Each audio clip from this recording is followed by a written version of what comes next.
welcome to your Thursday, June 27, 2024 edition of the Evening News. I am Jemima Holmes. Thank you for joining us. Let's take a look at some of the lead stories tonight. CGX will not play the Guyana government, says VP on Quarantine Block Development. Guyana asks to resubmit requests for info on US-sanctioned Guyanese trio. NGSA results to be announced July 4. Faulty electrical wiring triggers fire at government-owned children's center, and Guyana gains first search and rescue crew via trading partnership with OMNI. Now for the news in detail.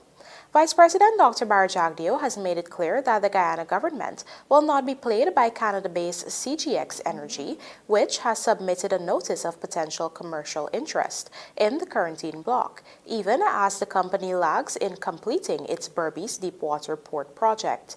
Here is Vanu Manikchand with our lead story tonight. On Wednesday, CGX announced that it has submitted a notice of potential commercial interest for the Wee-1 discovery to the Guyana government, which preserves its interests in the Quarantine block license that is co-owned with majority partner Frontier Energy Incorporation. However, this is seen as a last-dash effort by the joint venture partners to avoid having to relinquish its acreage in the block, but according to Vice President Dr.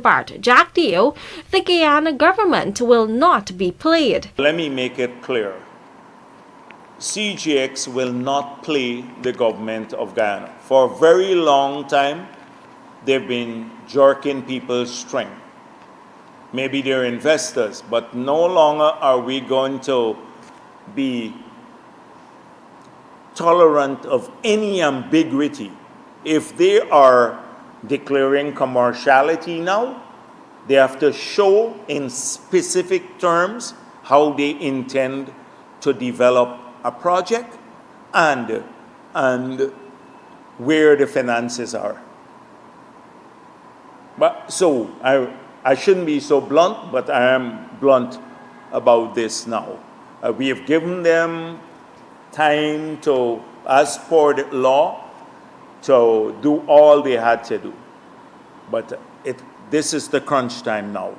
According to Jago, the notice of potential commercial interest from the JV partners will be taken to Cabinet next week for a review. Already, CGX has had to give up 2 other blocks offshore Guyana, along with parts of the Quarantine block after failing to develop them as per its agreement with the Guyana government. However, the Vice President's harsh position with the Canadian-based company comes on the heels of it delaying the completion of the Berbice Deepwater Port project that is being built off the Berbice River in Region 6. They made a commitment several years ago, maybe 2 or 3 years ago, that they will complete this project. They've been unable to complete it as yet. So in light of the fact that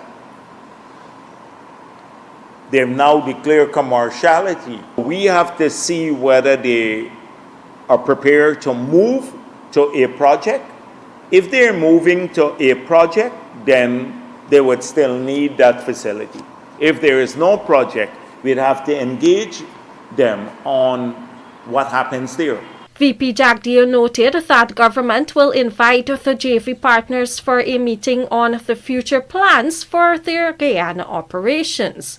Reporting for the Evening News, Vanu Manikchand. The Guyana government is now being asked to write the United States Department of Justice for the information it requested in relation to gold smuggling and public corruption allegations against 2 prominent Guyanese businessmen and a senior government official. Here is Vanu Manikchand again with the details. On June 11, the U.S. Department of Treasury's Office of Foreign Assets Control, OFAC, issued sanctions against Guyanese businessman Nazar Mohammed and his son Azruddin Mohammed, along with the Permanent Secretary at the Labor Ministry May Thomas, over gold smuggling and public corruption allegations. Immediately following these sanctions, the Guyana government, through the Finance Ministry and the Guyana Revenue Authority, had written the U.S. authorities requesting the relevant information be shared with local law enforcement to facilitate their own investigations. On Wednesday, Finance Minister Dr. Ashni Singh disclosed that they were informed by their U.S. partners that a request should now be sent from the Office of Guyana's Attorney General to the U.S. Department of Justice, who will then work with OFAC to gather source documentation on the matter. According to Dr. Singh, they were further advised by the U.S. officials that while this could be a long process, it should be aided by the fact that both Guyana and the U.S. are signatories to the Inter-American Convention on Mutual Legal Assistance. The finance minister added that the U.S. officials also shared details on the mutual legal assistance process, noting that the Guyana government will now submit the request following the process advised. In the meantime, he stated that Guyana, through the GRA, will continue to pursue through the appropriate channel the obtention of relevant information covered by the Tax Information Exchange Agreement between the two countries. 2 weeks ago, U.S. Ambassador to Guyana Nicole Theriot had told reporters that she passed on the requests by the Guyanese government for information and also recommended that they be expedited. In light of these sanctions imposed by the U.S., the Guyana government has since announced a series of steps taken to protect the country's financial systems, including the revocation of the Cambio license issued to the Mohammeds. During a press conference last week, President Dr. Irfan Ali had disclosed that all state agencies and institutions have cut ties with the businessmen and their companies. He also defended the decision to revoke the Mohammeds' Cambio license when they are still to act on their gold exportation and mining licenses, which were the subject of the U.S. sanctions, saying that this is being dealt with by the relevant agencies, which are conducting due diligence by awaiting the requested information from the U.S. authorities to take the necessary actions. Reporting for the Evening News, Vanu Manek-Chand. Heeding the call from their union, teachers have returned to the classrooms, successfully allowing the Ministry of Education and the Guyana Teachers Union to resume talks on salary increases and other benefits for the nation's educators. Trishelle Sobers reports that 90% of the teachers have returned to the classrooms. Here's more. Representatives of the Ministry of Education and the Guyana Teachers Union GTU returned to the bargaining table on Wednesday after it was confirmed that all teachers who were on strike had returned to work. This is the first phase of conciliatory talks between the two entities since the signing of the agreement of resumption just 5 days ago. The agreement is what paved the way for the 70-day plus strike action by teachers to end. In a telephone interview with Evening News, GTU's General Secretary Coretta MacDonald disclosed that both parties wasted no time and got straight to the point, which involved discussing the payment period for salary increases.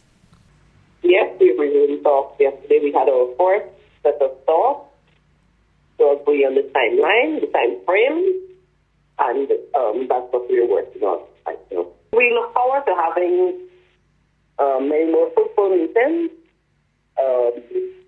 This period would now put us in the phase of looking at the proposals and hearing from the Ministry of Education, by extension the government, what they are willing to offer. When questioned about the union's previous requests, which included an across-the-board increase before resuming conciliation talks, something which the ministry had rejected, MacDonald assured that GTU's decision to compromise was in the interest of all teachers. Well, you see, in negotiations, you have to give and you have to take. When you recognize that you're pushing and you're not getting what you're pushing for, then you have to seek out other ways. But the teachers returning to school, it was because there was mischief afoot, and we could not allow our teachers to continue to suffer in any way. with the mischief that was being conceived. And, there's an old saying that says, stricter the government, wiser the population. I think that was applied here. The agreement of resumption was signed on Friday last. Among the terms of the agreement was for the end of the strike and full resumption of work by all educators within 2 working days, no discrimination or loss of service or transfer of any teachers who were on strike, and for the status quo to prevail pending the outcome of the legal proceedings.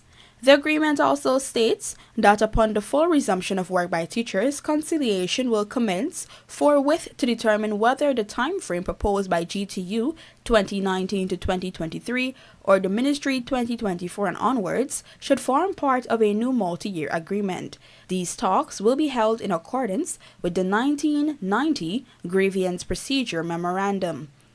Trishelle Sobers, Evening News. Education Minister Priya Manik-Chand has revealed that the results of this year's National Grade 6 Assessment will be announced on July 4. A total of 15,488 pupils wrote this year's NGSA on May 2 and 3. The pupils were tested in English, language, mathematics, social studies, and science.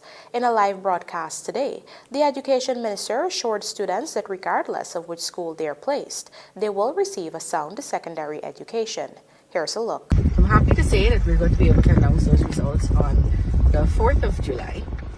That's next Thursday at or around 10 a.m. It's going to go live. So you can have various watch parties in your own homes or schools.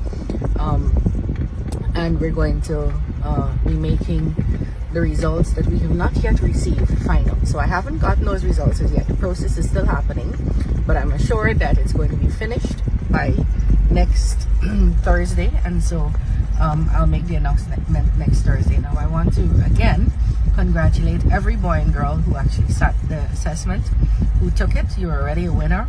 I want to remind you that schools have limited spaces, so you might be, and most likely are, a very bright child, but you simply cannot fit in your dream school because it has a limited number of spaces. And so our aim is to make sure whichever school you go to, whichever school you earn, that you can get a solid, high quality education through trained teachers, equal resources like your dream school, easy access, and everything else that would have made your dream school your dream school.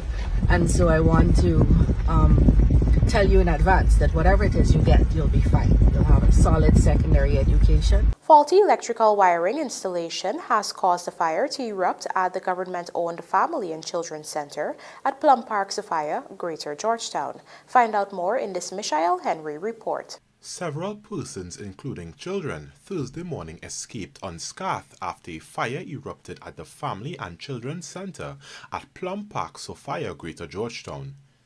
The fire started at around 10:24 hours at the building, which is owned by the Ministry of Human Services and Social Security. According to eyewitnesses who were on the scene, there were major setbacks in outing the fire. Yeah, I was here sitting when the fire started. The fire service took a very quiet while before they came here to out of the fire. And they had a little icky when they come to because they had a lot of hole in the hose. Also, to take long before they could even out the fire. Nevertheless, she lauded the fact that the firemen successfully evacuated persons from the burning building.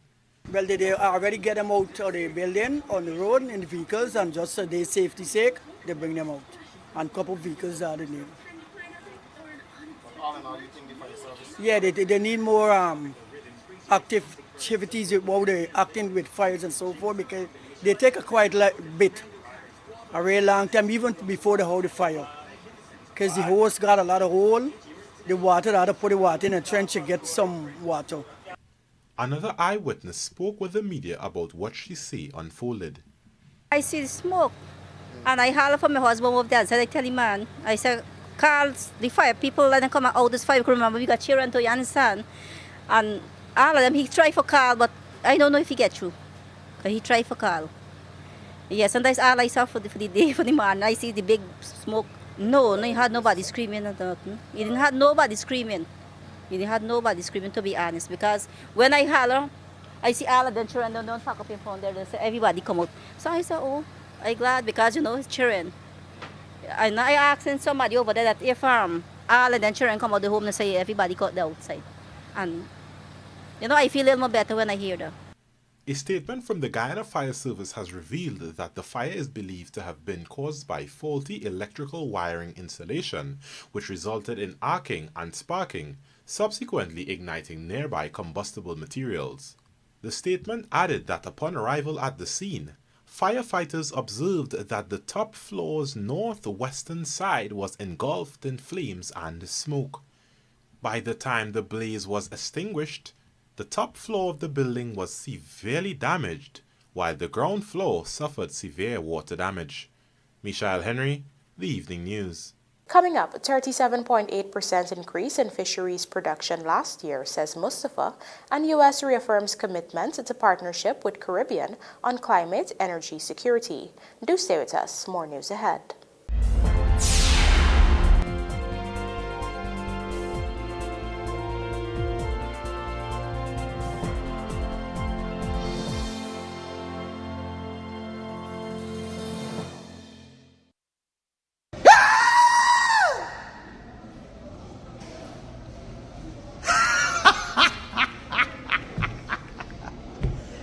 This thing turning into a freak show.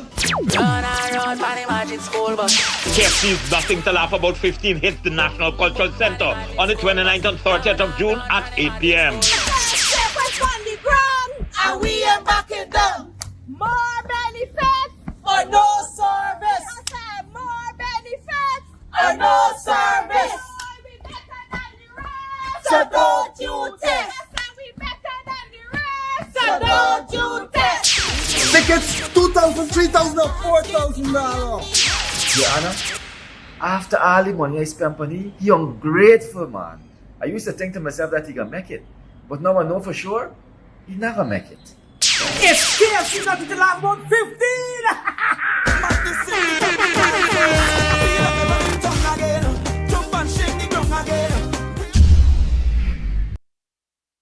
Your child needs nutrients every day. Enfagrow has DHA and iron, which supports your child's mental development. Enfagrow has components which cow's milk does not contain. Support your toddler's growth and complement their diet with Enfagrow. Let's fuel the wonder. This product is not intended to be a substitute for breast milk. Mental development depends on various factors such as stimulation and adequate nutrition. Commercial cow's milk does not contain DHA but contains calcium and other nutrients.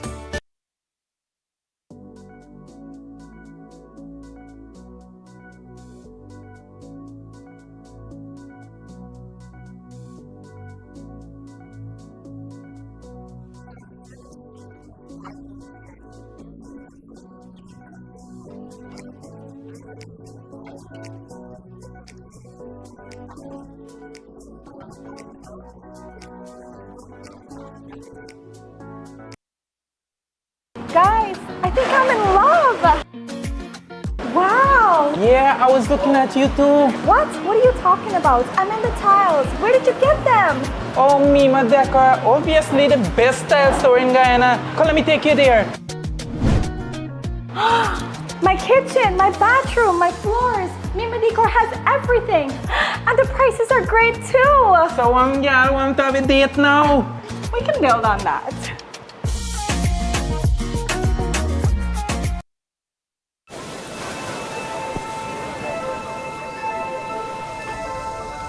Dad!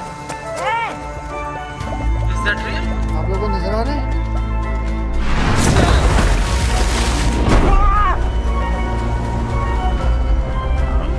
Well hit. Away it goes. That is a ridiculous one. Look at this. Your child needs nutrients every day. Enfagrow has DHA and iron, which supports your child's mental development. Enfagrow has components which cow's milk does not contain. Support your toddler's growth and complement their diet with Enfagrow. Let's fuel the wonder. This product is not intended to be a substitute for breast milk. Mental development depends on various factors such as stimulation and adequate nutrition. Commercial cow's milk does not contain DHA but contains calcium and other nutrients.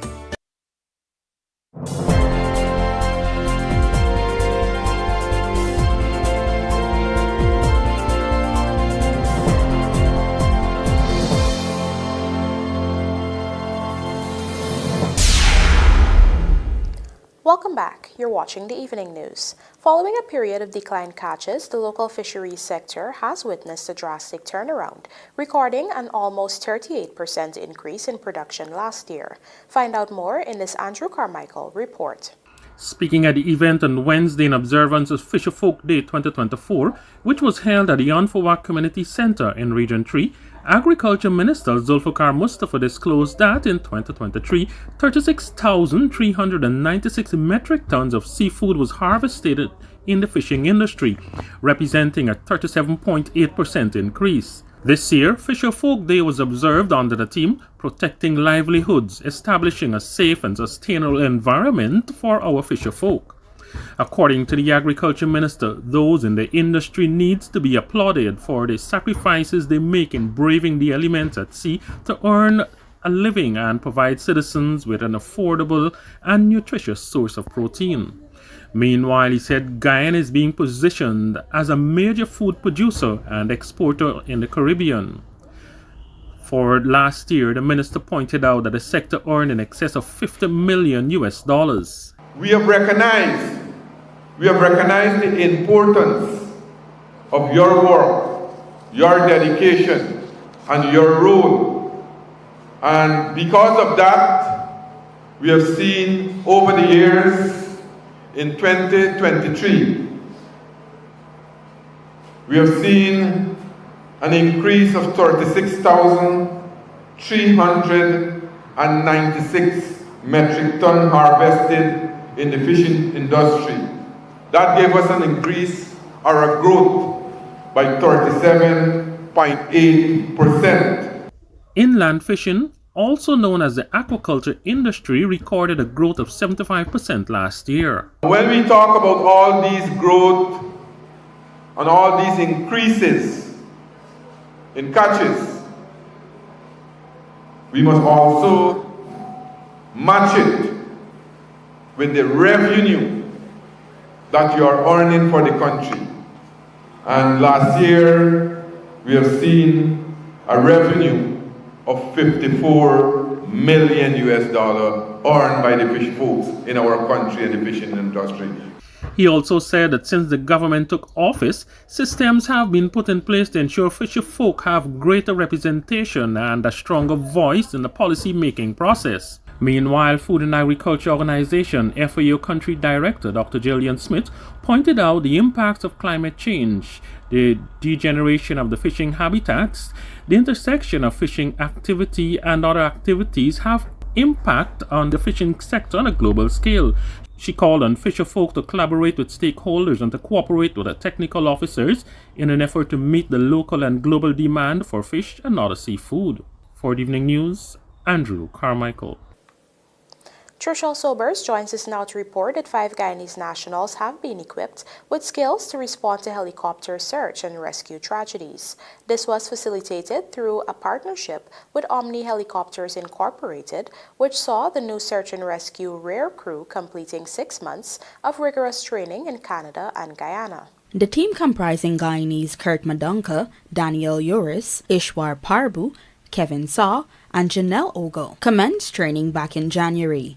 The training involved responding to emergency situations that may result in saving lives and delivering critical support to unplanned events to persons in distress or imminent danger. Additionally, the team was required to engage in daily swim training at the Guyana National Aquatic Center to build confidence and stigma. The various levels of training tested their physical capabilities and technical proficiency to operate helicopter equipment. On Wednesday, the 5 Guyanese were presented with certificates of completion and official badges during a simple but significant graduation ceremony at the Eugene F. Caraya International Airport, Ogle, East Coast, Demerara. Recalling events from training, Daniel Uris expressed gratitude for the opportunity to upskill himself, increase his physical endurance, and ability to work seamlessly with a team. Thanks for pushing us to the brink, even sometimes over it. Because let us be honest, you needed us to make sure we can handle intense real-life rescues, from the icy water from Canada to the scorching hot sun in Guyana. To my colleagues, as we move forward from this day, as we stamp history today, of being the first ever helicopter search and rescue team, remember why we chose this spot. It's not just about being the best swimmer, or certainly the best man on the hook, although those are good perks. It's about being there when someone's worst day turn into the best because of us. Speaking on behalf of President Dr. Irfan Ali at the event, Chief Investment Officer and Head of the Guyana Office for Investment Dr. Peter Ramsaroop expressed confidence in the team's ability to become a world-class search and rescue crew. His vision of our people is our people should have the ability to get the higher paying jobs, get the chance for prosperity and development of our own. And it's so proud to see two companies, OMNI and the local company, get together, do a joint venture, win a major contract from one of our major players in investment in our nation, and to demonstrate this first batch, which I'm sure there'll be many more to come. 50% of the workforce is Guyanese. That's what was his president's vision in the transformation of our country. You know, we're putting a lot of emphasis on education, training. The training was made possible by OMNI Helicopters Incorporated. Trishelle Sobers, Evening News. The Men on Mission initiative has launched a distinct youth empowerment and mentorship program aimed at providing valuable skill sets to youths within the Lethem Region 9 area. Michael Henry has the details. Approximately 50 youths residing in Lethem Region 9 are set to gain valuable skill sets necessary for their upbringing through the Men on Mission's second Youth Empowerment and Mentorship program. Children aged 5 years and older will benefit from a comprehensive support system that includes exciting after-school activities. These exercises encompass academic assistance, counseling, and motivation sessions. During the launch of the program on Wednesday, Natural Resources Minister Vikram Bharat spoke about the benefits of this program. There are many other delinquent and negative social ills in our society that this program is aimed to address. And it's starting with the young people. Youth empowerment. Empowerment means what? Giving you the knowledge, the tools, the resources, the confidence, sharing of experience, so that you can realize that in order to become a professional and to lead a successful life, then you need a sound education, or you need to acquire a skill set that will take you forward in life. And that is why this program is so important. It is important that you acquire an education or a skill set. And we have programs. The Men on a Mission program that we are launching here today is one such program where you can acquire that skill set. Education and skill set is the only true, honest, sure way of coming out of poverty or developing and leading a good life. Meanwhile, coordinator of the Men on Missions initiative, Lieutenant Col Bagrisha Murli, noted that this program will be rolled out in other regions. This same initiative we are scheduled to launch in Region 6 and Region 5, respectively. This is but another step, an important step, in the realization of the Men on Mission mentorship program. At the core of the Men on Mission initiative is the belief that mentorship is a powerful tool for positive change and youth empowerment. A similar program is already being implemented in Georgetown, targeting 36 youths. The Moms Mentorship Program aims to shape future generations and leaders for the nation's development and prosperity while addressing pressing societal ills. Michael Henry, The Evening News. In a move which will greatly improve the service delivered to persons with disabilities in the hinterland locations of the country, the Tolme Reed Rehabilitation Center has received a significant donation of all-terrain vehicles and computers. Here is Michael Henry again with this story. The Tolome Reed Rehabilitation Center on Wednesday received a charitable donation from the Church of Jesus Christ of Latter-day Saints. The donation includes 2 ATVs, 10 laptops, and a quantity of wheelchairs.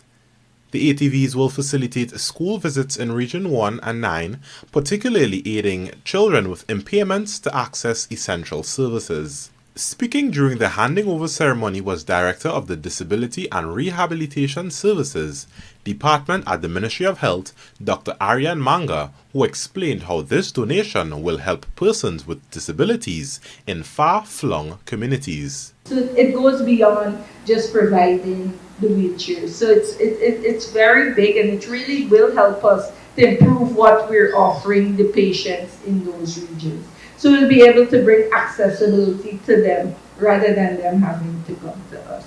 The laptops and the computers, they come in handy because we have set up a program, an electronic medical record program, which we will add to all, which will track all the wheelchair users in Guyana. So we'll be able to see every single person, not just with the wheelchairs you give us, but the other wheelchairs which the government buys. So we'll have a bigger picture of the amount of wheelchairs, canes, crutches, and so forth within the regions. Meanwhile, Tuolumne Reid's administrator Ashford Ambitka has since thanked the church for its generous donation, noting that it has been a helpful partner throughout the years. For the past 3 years, we have been receiving approximately just about over $36 million, Guyana dollars, for some of the projects. And it includes, and started with, the extending the reach of wheelchair distribution to outside of Georgetown, where a patient usually cannot afford to pay for orthotic and prosthetic, where a patient cannot do that. What happened is that Latter-day Saints has provided some funding so that we can assist those people. And we were grateful. I want to let you know that about 26 persons have received such benefits. And of those 26 persons, the amount came up to about $745,000. The Tuolumne Reid Rehabilitation Center provides rehabilitation services, training programs, and dormitory residence for adults and children with disabilities and developmental impairments. Michelle Henry, The Evening News.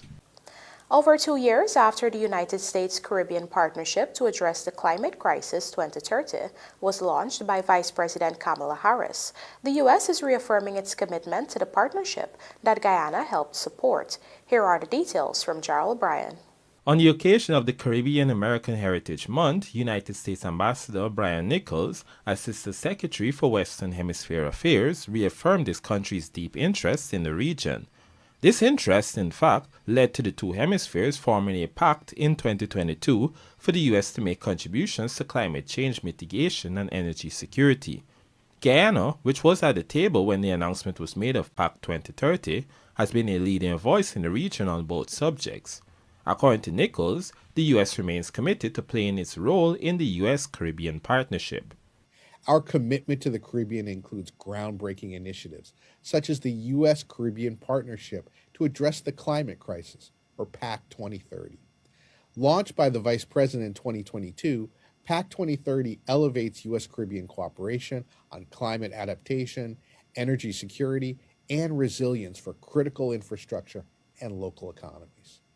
From tackling climate change to empowering underserved populations and strengthening democracy, U.S.-Caribbean cooperation paves the way for a more sustainable, equitable, prosperous, and resilient future for our region. On behalf of the United States Foreign Affairs community, I wish you all a happy Caribbean American Heritage Month. Nichols went on to describe the Caribbean as one of the United States' closest neighbors. He also recalled that many senior American officials have visited the regions, including himself. Our neighbors in the Caribbean are among our closest allies and friends, and the ties between the United States and the Caribbean region are strong and growing stronger. This month, we reflect on and celebrate our close relationships and the many contributions people of Caribbean heritage make in the United States. As Assistant Secretary for Western Hemisphere Affairs and a proud Caribbean American, I've had the pleasure of traveling to the Caribbean several times, as has Vice President Kamala Harris, Secretary of State Antony Blinken, and senior officials from across the U.S. government. PAC 2030 is designed to assist the Caribbean in a number of ways, including with access to development financing. This is a cause that President Dr. Irfan Ali has championed both as president and as the current chairman of CARICOM. Jago Bryan, The Evening News. And now for a look at the bridge reports. The Demerara Harbor Bridge is expected to be closed on Friday, June 28, 2024 at 22 hours for a period of 1.5 hours. Meanwhile, the Berbice River Bridge is expected to be closed on Friday, June 28, 2024 at 9 hours 10 for a period of 1.5 hours. India, South Africa set up dates in T20 World Cup final, and GBA marks academy progression with junior singles tournament. Details of these stories and more coming up in the Sportcast, sponsored by MacCorp.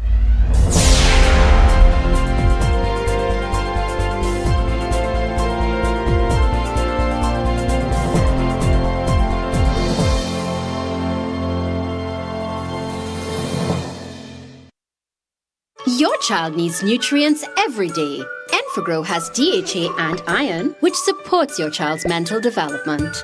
Enfagrow has components which cow's milk does not contain. Support your toddler's growth and complement their diet with Enfagrow. Let's fuel the wonder. This product is not intended to be a substitute for breast milk. Mental development depends on various factors such as stimulation and adequate nutrition. Commercial cow's milk does not contain DHA but contains calcium and other nutrients.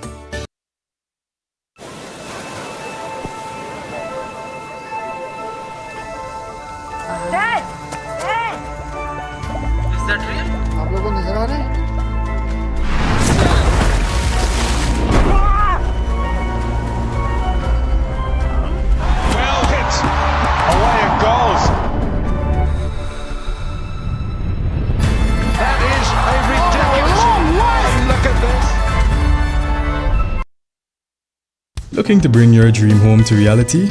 Or simply taking on a home improvement project? Then National Hardware Limited is where you should start. Let us put that touch to your home.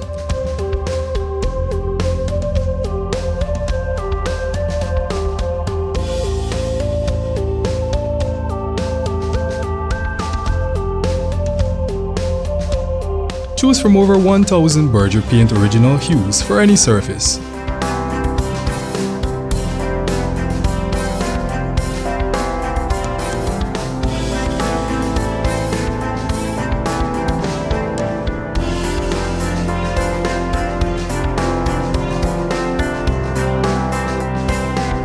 We are known for our trusted brands such as Westinghouse, Philips, Sadco, Rubbermaid, Pyrex, Gibson Home, and so much more.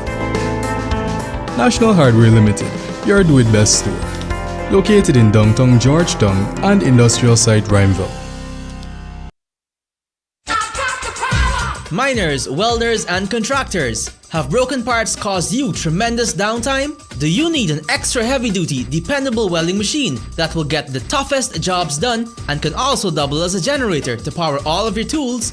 Well, your #1 industrial solutions provider Sylvies has you covered. We currently have in stock the Hobart Champion Elite Arc Welder and Generator. This capable electric start generator produces up to 11,000 watts of AC power to run tools, work lights, or backup power during an outage. It can simultaneously deliver 150 amps weld output and 8,000 watts of generator power and can run up to 14 hours on one 12-gallon tank of gas. This portable generator handles mild steel, stainless steel, and cast iron with a maximum thickness of ½ inch in a single pass. So what are you waiting for? If you can't make it our 31 High and Hatfield Streets Georgetown location, we can deliver. Give us a call on 227-6226 or WhatsApp us on 623-7755 or visit our website sylviesonline.com. Sylvies Industrial Solution, proudly serving Guyana for over 4 decades.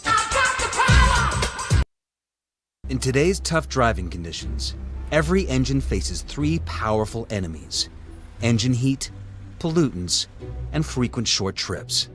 Each factor is a direct cause of engine sludge, a buildup of dirt that can block vital oilways. This triple threat demands triple protection. Castrol GTX's Triple Protect Power is engineered to fight these 3 main causes of engine sludge. Your child needs nutrients every day. Enfagrow has DHA and iron, which supports your child's mental development. Enfagrow has components which cow's milk does not contain. Support your toddler's growth and complement their diet with Enfagrow. Let's fuel the wonder. This product is not intended to be a substitute for breast milk. Mental development depends on various factors such as stimulation and adequate nutrition.